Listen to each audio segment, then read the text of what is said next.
नाज़रीन, बड़ी तेजी के साथ रीजनल कंट्रीज के अंदर ये एहसास पैदा हो रहा है कि इजराइल को रोकना जरूरी है और उसके लिए सबका मुत्तहद होना पड़ेगा, और वगरना इसका नतीजा ये निकलेगा कि बहुत सारे ओआईसी मुल्क जो है वो दो हिस्सों में तकसीम हो जाएंगे।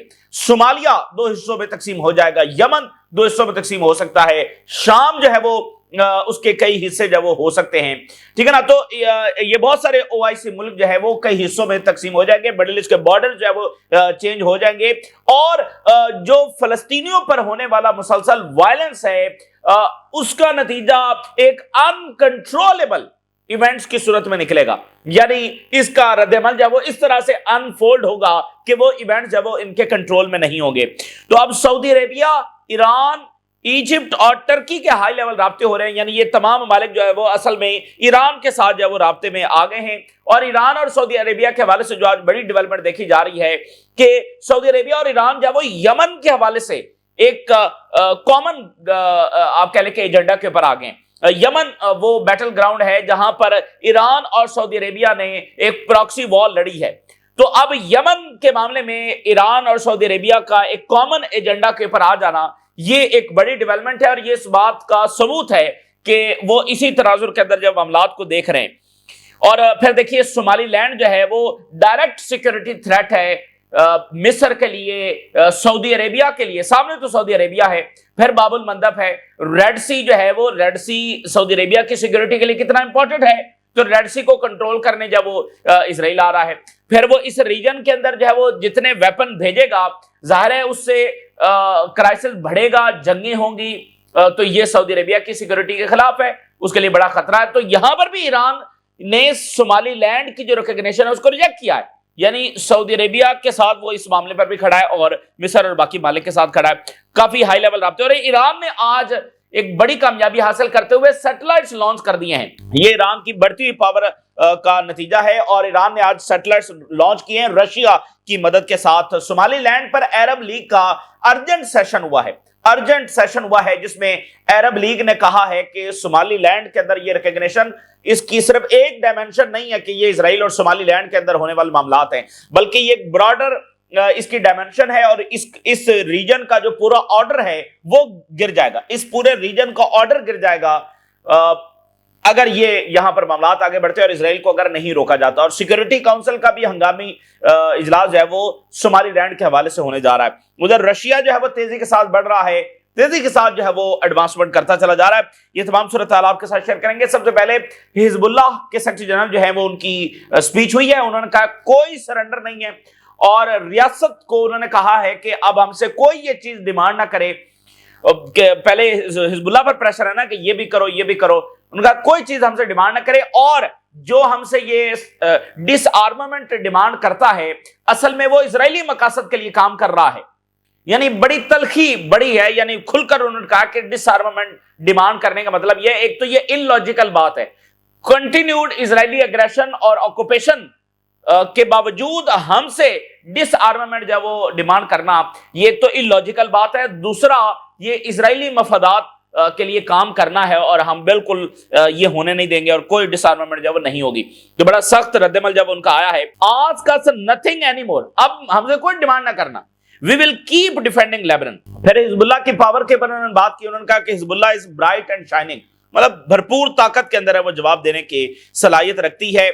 और डिसआर्मामेंट जो वो इजरायली और अमेरिकन प्रोजेक्ट है, और डिसआर्मामेंट के जरिए वो लेबनान के अंदर रेजिस्टेंस का खात्मा करना चाहते हैं। ये उन्होंने बातें की, लंबी चौड़ी स्पीच थी, लेकिन कुछ बातें हमने आपके सामने रखी हैं। तो हिजबुल्लाह के ऊपर जब नेतन्याहू वहां अमेरिका में है और ग्रीन लाइट लेने गया है और जंग के पूरे पूरे खदशात हैं, तो हिजबुल्लाह का मौकफ एक बार फिर वाजे है।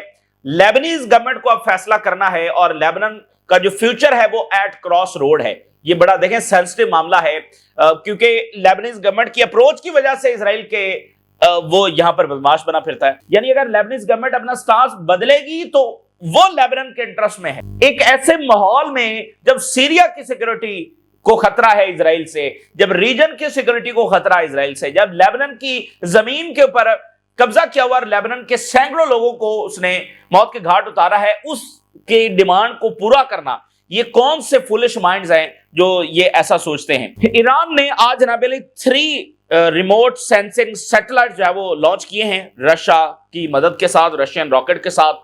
ये बड़ी इंपॉर्टेंट बात है कि स्पेस के अंदर भी ईरान ये ताकत जो हासिल कर रहा है। यमन का जो मामला है उसमें सऊदी अरेबिया और ईरान और यानी बाकी अरब मालिक जो हैं वो मुतहद हो रहे हैं। ये बड़ी इंपॉर्टेंट बात है।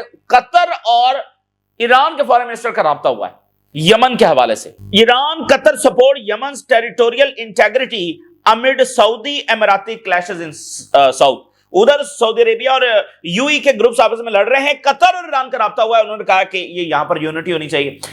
अब वजह यह है कि यहां पर इजराइल इन्वॉल्व है, यमन के अंदर इजराइल इन्वॉल्व है, तो इस बात का एहसास सऊदी अरेबिया को हो रहा है और बाकी मुल्कों को हो रहा है। और ज़ाहिर ईरान का तो ऑलरेडी अब ये देखें ना, ये तमाम मुल्क जो है वो ईरान के स्टांस को अल्टीमेटली सपोर्ट कर रहे हैं। ईरान कहता था इजराइल रीजन के लिए खतरा है, नहीं वो कहते थे नहीं ईरान खतरा है। टर्की आज कह रहा है नहीं इजराइल खतरा है। ठीक है, तो ये बात है। तो यमन की यूनिट, फिर ईरान ने अलग से स्टेटमेंट जारी की। Iran urges inter Yemeni dialogue praises prisoner deal with Saudi Arabia. Yemen में बड़ी खौफनाक प्रॉक्सी वॉर हुई है ईरान और सऊदी अरेबिया के दरमियान। यहां पर ईरान सऊदी अरेबिया के एफर्ट्स की तारीफ कर रहा है, मामूली चीज नहीं है। वहां पर खौफनाक जंग हुई है। ये जो सारे ग्रुप्स आपस में लड़ रहे हैं, ये ईरानी के खिलाफ तो लड़ रहे थे ये ग्रुप्स, ठीक है ना। तो वहां पर यानी ईरान ने जाकर सऊदी अरेबिया के एफर्ट्स को सपोर्ट किया है और ईरान ने कहा है कि जो अंसारुल्लाह है और जो इधर वाले ग्रुप्स हैं ये डायलॉग करें, और खासकर जो इस वक्त लड़ रहे हैं आपस में वो डायलॉग करें।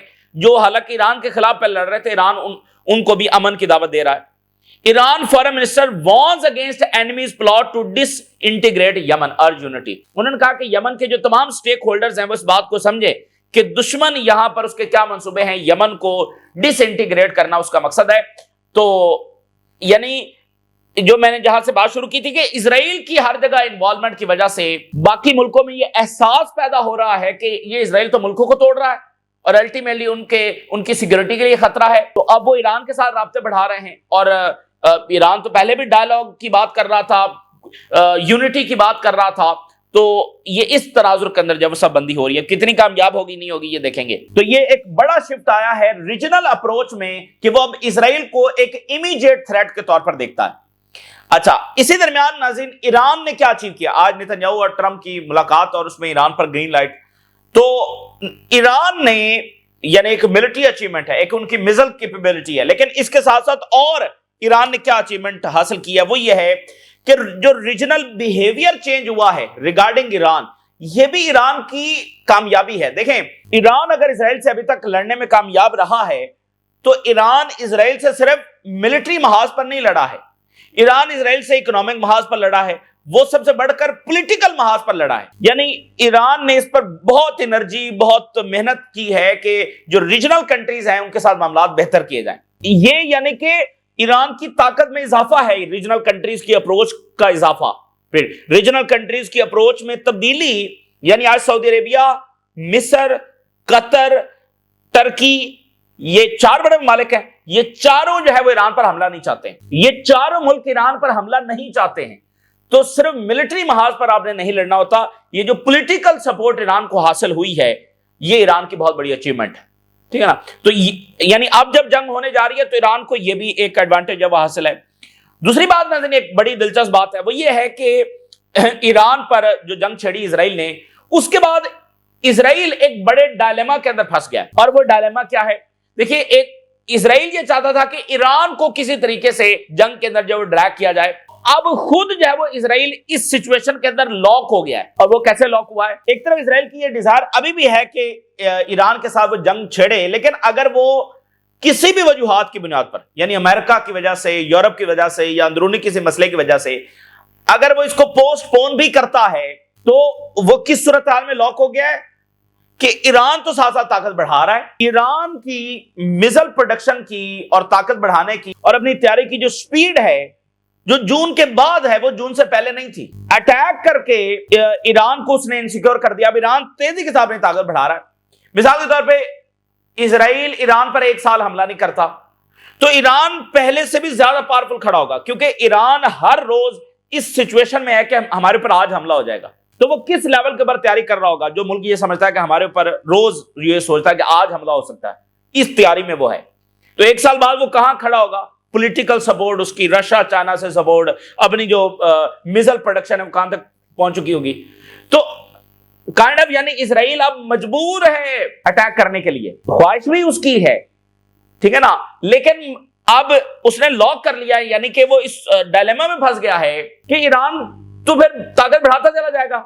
अब जरा इजराइल इसको भी नहीं देख सकता ईरान की बढ़ती हुई ताकत को, क्योंकि जब इससे इजराइल की हेजेमनी चैलेंज हो जाएगी, ईरान तो पता नहीं साल बाद कहां खड़ा होगा, समझ रहे हैं। तो ये बहरहाल एक बहुत बड़ी मिस्टेक थी जो इजराइल ने की और अमेरिका ने की।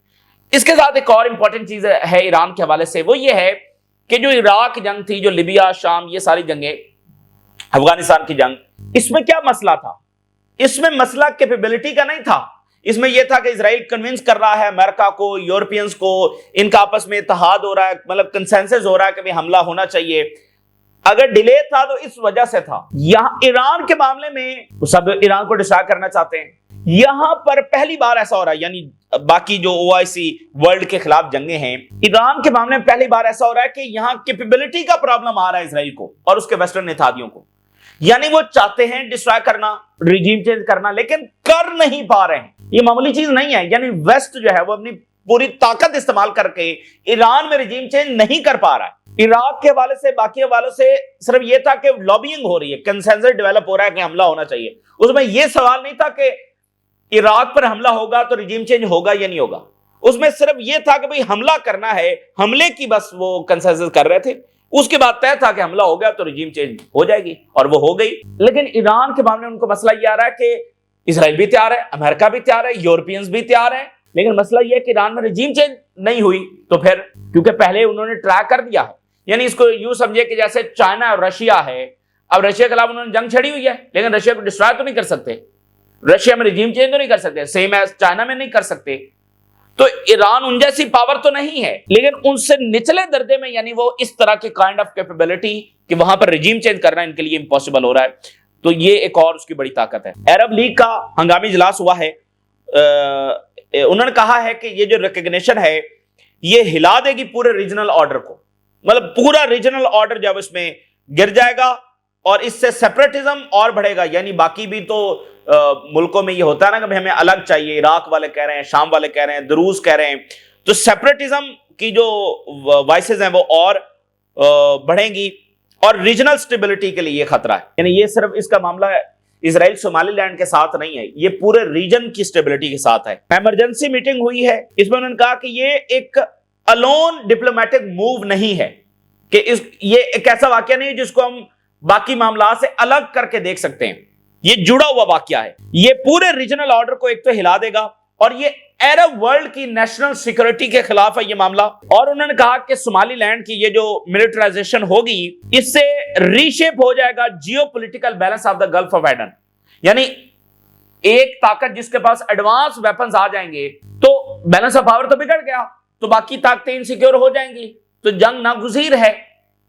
और वैसे भी उसको वेपन्स, अगर बाकी मुल्क हमला नहीं भी करेंगे तो सोमालीलैंड उन पर अटैक करेगा, वहां से हमले होंगे, उनको वेपन्स ही इसलिए दिए जा रहे हैं। तो गल्फ ऑफ एडन में और रेड सी इसकी सिक्योरिटी जो है वो बिल्कुल तबाह हो जाएगी। Let me make it clear कि इसके जो रेपरकशंस हैं वो सिर्फ सोमालिया तक नहीं है बल्कि पूरे रीजन तक हैं। तो हमें कोऑर्डिनेटेड इस पर इकदाम उठाने होंगे, लीगल, इकोनॉमिक और डिप्लोमेटिक। लेकिन यहां पर उन्होंने मिलिट्री का जिक्र नहीं किया, वैसे स्टेटमेंट्स में उस तरह होता भी नहीं है, लेकिन ये तमाम ऑप्शंस इनके फेल होंगे। लीगल ऑप्शन भी फेल होगा, इकोनॉमिक ऑप्शन भी फेल होगा, पॉलिटिकल ऑप्शन भी और डिप्लोमेटिक ऑप्शन भी फेल होगा। इजराइल को रोकने का एक ही रास्ता वो है मिलिट्री ऑप्शन। तो अगर मिलिट्री ऑप्शन की तरफ ये नहीं जाते, इवन ये तासुर तो देना कि हम हमला कर सकते हैं, हमला ना करें, अपनी फौजों को जरा बॉर्डर पर तो लगाएं, जरा एयर स्पेस तो शट डाउन करें, जरा इजराइल की तरफ जाने वाला तेल तो बंद करें, जरा इजराइल के एम्बेसडर को तो निकालें, जरा इजराइल के साथ मुआहदे तो तोड़ें और मिस्र गैस मुआहदा तो तोड़ें। ठीक है, तो बात यह है कि तासुर तो देना हमला करने का और मिलिटरीली कन्फ्रंट करने का, तो इसके बगैर इनका कुछ नहीं बनेगा। तो उन्होंने कहा कि ये फलस्तीनियों को डिस्प्लेसमेंट करने की स्कीम भी इसमें शामिल है जो ये रिकग्निशन हुई है। तो ये एक ऐसा मामला है जो यानी कि सेंटर ऑफ द प्रॉब्लम है, इसकी कई डायमेंशंस हैं। यूएन सिक्योरिटी काउंसिल का हंगामी इजलास जब होने जा रहा है, اس حوالے سے ایک بڑی دلچسپ بات ہے کہ کیا صومالی لینڈ جو ہے یہ part of the greater Israel project ہے؟ کیونکہ اگر آپ گریٹر اسرائیل کا نقشہ دیکھتے ہیں تو اس میں یعنی سوڈان تک کے علاقے اس میں آتے ہیں. اگر آپ نے سوڈان یعنی ریڈ سی میں آ رہا ہے نا، تو ریڈ سی کو کنٹرول کرنا ہے یا سوڈان کو کنٹرول کرنا ہے تو یہاں پر پریزنس چاہیے. تو یہ بھی اس پارٹ آف دا گریٹر. وہاں آپ دیکھیں وہ سیریا تک، سیریا سے اگلا ان کا اقدام عراق ہے، تو دجلہ و فرات سے گھومتے گھماتے وہ نیچے سوڈان تک آ گئے. ٹھیک ہے نا، تو یہ پورا گریٹر اسرائیل. اچھا، یہ جو پوزیشننگ ہے یہ چائنا کے خلاف بھی ہے کیونکہ جبوتی میں چائنا بیٹھا ہوا ہے اور اسرائیل آلریڈی اپنے آپ کو پوزیشن کر رہا ہے امریکہ کی front line state against China. تو یہاں پر بالکل چائنا کے ہمسائے میں اسرائیل جب آ کر بیٹھ گیا. ایک چائنیز پروفیسر نے بڑی دلچسپ بات کی. اس نے کہا کہ یہ جو اسرائیل کے ایمبیشنز ہیں نا، اسرائیل کے منصوبے، اس میں لینڈ ایکسپینشن تو ہے، یعنی وہاں دجلہ و فرات سے لے کر یہاں سوڈان تک یہ سارا ان کا گریٹر اسرائیل کا میپ ہے اور ان کے جو ہائی لیول آفیسرز ہوتے ہیں وہ پہنتے بھی ہیں یہ میپ. تو اس نے کہا لینڈ ایکسپینشن ہے، ٹھیک ہے، وہ یہ کرنا چاہتے ہیں، لیکن الٹیمیٹ ان کا گول کیا ہے؟ الٹیمیٹ گول چائنیز پروفیسر یہ کہہ رہا ہے کہ یروشلم میں بیٹھ کر دنیا پر رول کرنا. دنیا کی جو بڑی ٹیک کمپنیز ہیں وہ یروشلم بیسڈ ہوں گی. بڑی ملٹی نیشنل کمپنیز جس کے ذریعے اس وقت حکمرانی ملٹی نیشنل کمپنیز کے ذریعے ہو رہی ہے نا، جس کو آپ مثال امریکہ کی میگنیفیسنٹ 7 جو بڑی کمپنیز ہے ٹیک کمپنیز، وہ ساری یروشلم بیسڈ ہوں گی. یہ چائنیز پروفیسر کہہ رہا ہے کہ یہ ون آف دا ان کا گول ہے. ایسٹرن میڈیٹرینین سی میں کیا گریٹ گیم ہو رہی ہے؟ گریک جرنلسٹ نے اس کو ایکسپوز کیا ہے کہ وہاں پر کیا ہو رہا ہے. یونان کے جرنلسٹ نے ایک تو کرٹیسائز کیا یونان کے پرائم منسٹر کو کہ وہ نتنیاہو کا پولیٹیکل ایجنڈا آگے بڑھا رہا ہے. یعنی یہ اقدام اٹھا کر نتنیاہو جو بتانا چاہتا ہے کہ وہ بڑا فاتح ہے اور بڑا کنٹرول کر رہا ہے اور بڑا اسرائیل کی طاقت کو بڑھا رہا ہے، تو اس کا پولیٹیکل ایجنڈا آگے بڑھانے میں ایک تو کردار ادا کیا. اس نے اپنے پرائم منسٹر کو کرٹیسائز کیا اور پھر اس نے کہا کہ یہ اسرائیل کی جو امپیریلسٹ ایجنڈا ہے، سامراجی ایجنڈا ہے مڈل ایسٹ میں اور یورپ کی طرف، اس پر پردہ ڈالنے کی کوشش ہے اور اسرائیل کی جو جینوسائیڈل پالیسیز ہیں اس کو ریوارڈ کرنے کی کوشش ہے. وہ وہاں پر جینوسائیڈ کر رہا ہے اور اس کے ساتھ بیٹھ کر یہ معاہدے کرنا. اور ساتھ انہوں نے کہا کہ یہ ایک سٹریٹجی ہے یہاں پر جو فلسطینیوں کی نیچرل گیس ہے اس پر قبضہ کرنے کی اور یہاں پر ایک گیس پائپ لائن بچھانے کی اور سائیڈ لائن کرنے کی رشیا اور ٹرکی کو as a major energy player. تو دیکھیں بات کہاں ہو رہی ہوتی ہے، آ کون جاتا ہے. تو اس گریڈ گیم میں ایسٹرن میڈیٹرینین سی میں ٹرکی اور رشیا کو انرجی پلیئر سے سائیڈ لائن کرنا یہ بھی ون آف دا مقصد ہے. تو ٹرکی صومالیہ میں بھی ہے، ٹرکی کا مسئلہ سائپرس میں بھی، ٹرکی کا مسئلہ سیریا میں بھی، ٹرکی کا مسئلہ سوڈان میں بھی. فتح البرہان جو ہے وہ ٹرکی پہنچے ہیں. تو یہ ایک ساری جو ہے وہ گریڈ گیم ہے. ادھر جرمن چانسلر جو اسرائیل کے بڑے سپورٹر ہیں، تیزی کے ساتھ ان کی پاپولیرٹی نیچے جا رہی ہے. انہوں نے کہا کہ 40% آف دا جرمنز ڈاؤٹ کہ چانسلر صاحب کی گورنمنٹ جو ہے وہ اپنی مدت پوری کرے گی. 40% of the Germans doubt Merz government will last full term. وہ جرمنی کے لوگ یہ سمجھ رہے ہیں کہ یہ گورنمنٹ اپنا ٹائم بھی پورا نہیں کرنے والی ہے. اس وقت چانسلر صاحب جو ہیں وہ ایران اور رشیا کے خلاف جنگ میں سب سے آگے ہیں. ٹھیک ہے، تو وہ جرمنی کے لوگ ان سے جو ہے سیٹسفائیڈ نہیں ہیں. ادھر ناظرین سیریا کے اندر صورتحال تیزی کے ساتھ خراب ہو رہی ہے. وہاں پر ایک تو میس پروٹیسٹ ہو رہے ہیں، اوپر سے جو شام کی فورسز ہیں انہوں نے کریک ڈاؤن کیا جس میں بہت سارے لوگ مارے گئے اور زخمی ہیں. Several killed and injured as Syrian security forces assault protesters. یعنی جہاں پر ایک اور خانہ جنگی کے خطرات ہیں وہاں پر بڑے پروٹیسٹ کا ہونا، پھر ان پر کریک ڈاؤن ہونا، پھر ان میں ہلاکتیں ہو جانا، یہ سیریا کے لیے کوئی اچھی خبر نہیں ہے. اور رشین فورسز جو ہیں وہ مزید علاقوں کو لے رہی ہیں ایڈوانس اکراس ملٹیپل فرنٹس. بہت سارے فرنٹس کے اوپر وہ ایڈوانس کر رہے ہیں اور آگے بڑھ رہے ہیں. تو یہ اس وقت کی تازہ ترین صورتحال ہے جو آپ کے ساتھ شیئر کی. آپ نے رائے ضرور ادا کریں. اجازت دیجیے. اللہ حافظ.